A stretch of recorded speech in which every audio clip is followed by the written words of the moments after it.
The busiest place in Tehran each morning is the local newsstand. Aren't you amazed about all of this, all of these newspapers? It's great. Everybody can get a piece of the action. Get a piece of the action.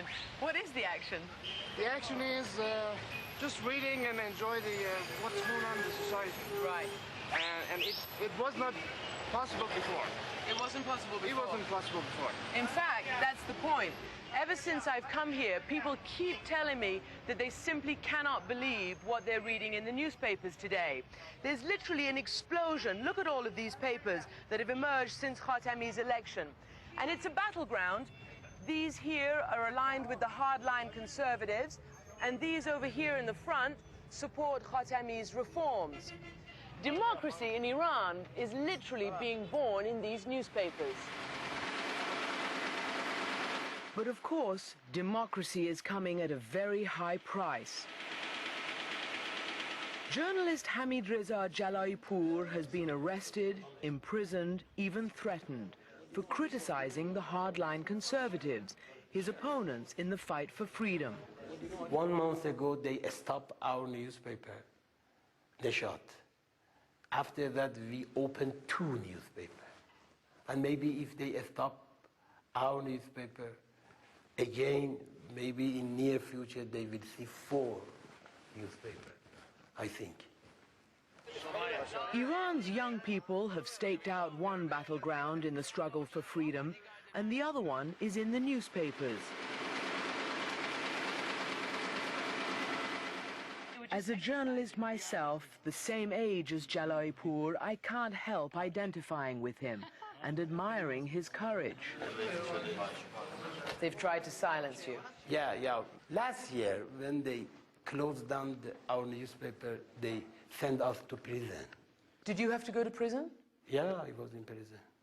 27 days in single room. 27 days in solitary confinement? Yeah. How many times has your newspaper been shut down? 4 times. They closed down your first newspaper. Yeah, according to this picture. Because they thought people were shown dancing? Yeah. And they were just exercising? Yeah, just exercising. And so they close you down and accuse you of insulting Islam? Yeah. But what the clerics really object to, says Jalayipour, is this. For the first time, they're being held accountable.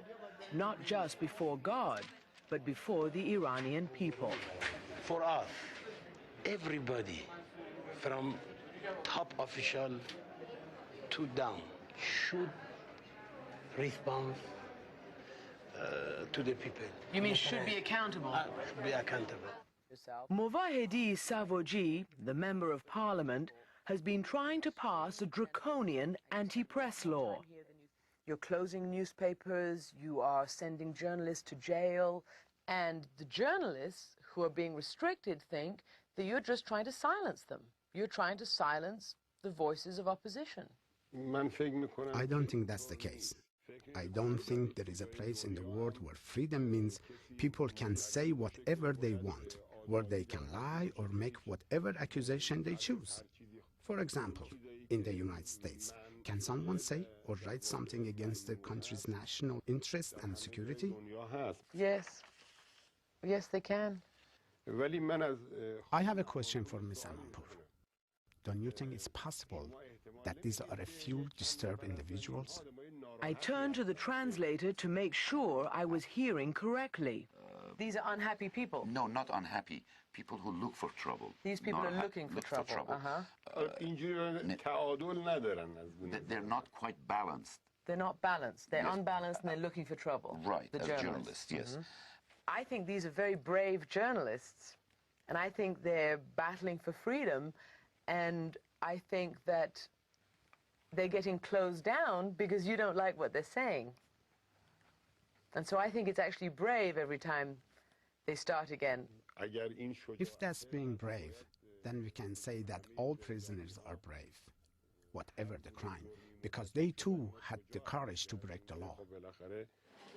When I ask the conservatives why they close down the newspapers, they say that you lie, that you write falsehoods, basically that you're a bunch of criminals.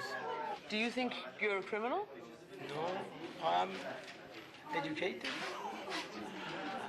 Allah. And the man conservatives accuse of insulting Islam is in fact deeply religious, an observant Muslim and the father of 5.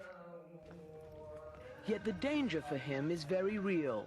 Shortly after I left Tehran, a top editor at his newspaper was arrested and sentenced to 3 years in prison. You keep writing controversial things in your newspaper. You keep talking like this. You've been in jail once. Are you not afraid? Sometimes, when I was in prison, some pressure group phoned to my family and treat them. Threatened your family? Without any name and something like that. What, threatened to kill them? Yeah. You know, Mr. Jalaipur, writers have been killed in the last few years, in the last year or so. But let me tell you the role of independent press. Just they killed 4 persons, but they couldn't continue because of press. The press alone stopped the killings? Yeah. Because of they could mobilize the public opinion. That's a big victory. Yeah, very big victory. How long can you keep playing this cat and mouse game with the conservatives? Politically, the conservatives have the army, have the pressure groups, have all of that. And what do you have? We have got public opinion, very important things. They have got good political power, but they haven't got social power. And in the end of this century, social power is important.